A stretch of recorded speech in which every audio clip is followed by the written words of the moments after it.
Recently, an oh-so-carefully phrased testimony by General Mark Milley, chairman of the Joint Chiefs of Staff, that happened to perfectly reflect the DNC talking points about the Capitol breach on January 6, was called to my attention. Now, it was part of an opinion piece published by the Epoch Times back on July 1st. I know that was 3 weeks ago, but it remains as pertinent now as it was that day, because this is the kind of manipulation of language that the left has been using, and they're going to continue to use it going forward. The Epoch Times piece starts with an account of how language has been changed over the past few decades to give convenient, at least for the left, new meanings for terms such as lie, as well as new boundaries for decent opinion, largely set by the New York Times. The author, James Bowman, gained a preliminary understanding of this discipline during the Clinton administration. But as he writes here, it wasn't until he heard General Milley testify at the budget hearing in June that all the pieces of the puzzle came together, and he understood the far-reaching implications of cancel culture.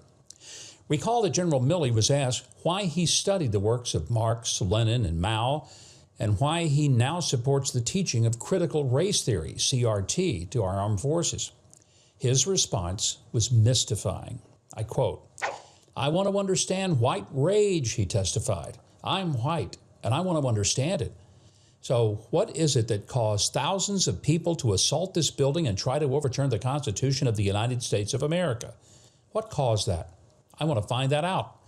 I want to maintain an open mind here, and I do want to analyze it. It's important that we understand because our soldiers, sailors, airmen, Marines, and Guardians, they come from the American people. So it's important that the leaders now and in the future do understand it." End quote. General Milley was clearly trying to imply that the Capitol breach was caused by white rage and also by a desire to overturn the Constitution. Well, I want to know, why is General Milley, the figure who represents all branches of our military, parroting the exact, and I mean the exact message of the Democratic National Committee, a message that just happens to be absolutely fraudulent? Surely he isn't that clueless. Let's start first with the idea that entering the Capitol was an attempt to subvert the U.S. Constitution. That's baloney. It was frankly just the opposite. The people rallying that day were mostly strong constitutionalists, deeply concerned that their beloved Constitution might have been subverted. They didn't trust the vote count in key counties. And as we've learned since and are still learning, they might have had good reason for that. They suspected targeted cheating at worst, unconstitutional tinkering at best. But they were told their arguments were invalid from the start, and that no one, not even the Supreme Court, would even hear their complaints, and that they couldn't do anything about it, so they just better shut up. Well, now they see the new administration can't wait to subvert the Constitution in other ways, such as federalizing elections to prevent states from guarding against fraud. I've said from the start that what marchers did at the Capitol building, even if it was urged on by outside forces, was terribly ill-advised and, frankly, made matters worse, much worse. But that's not to say that their motives weren't sincere. Their methods were horribly wrong, sincerely wrong, but they thought they were protecting the Constitution, not overturning it. So where did General Milley get the idea that Trump supporters wanted to subvert the Constitution? Is he really that clueless, I ask again? And is it possible for him to be even more clueless on the issue of white rage? This phony narrative is straight out of the DNC playbook. Just because Trump supporters at the Capitol were mostly white doesn't mean by any stretch that race had anything to do with it. And Bowman agrees.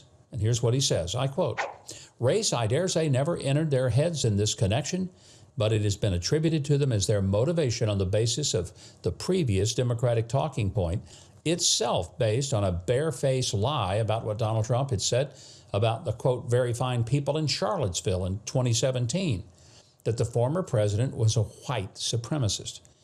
In other words, General Milley is perpetuating a complete and total hoax.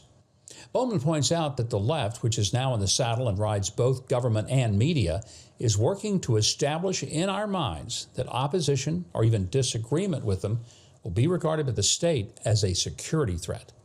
And we've got it straight from the mouth of the chairman of the Joint Chiefs of Staff. Former Air Force Lieutenant Commander Matthew Lohmeyer says that he lost his post after questioning the rise of diversity issues in the military. In an interview with Brian Kilmeade, he said very little surprises him anymore when it comes to the Pentagon's focus on rooting out white extremism and white supremacy. He says the company the Pentagon hired to examine soldiers' social media posts is British and affiliated with former President Obama. Politicized statements from soldiers on the left appear not to be undergoing any scrutiny whatsoever. Now, we've had many critical moments in our country's history that changed our course forever. The writing of the Declaration of Independence, the Emancipation Proclamation, getting involved in World War I and World War II, Reagan's tear down that wall speech. I believe we're at another critical moment now, one where the quiet majority of people have got to get fed up enough to resist the push of authoritarian elites, including all the woke college kids trying to control every aspect of our lives. Hopefully, the wokening of our military will be enough to make this happen.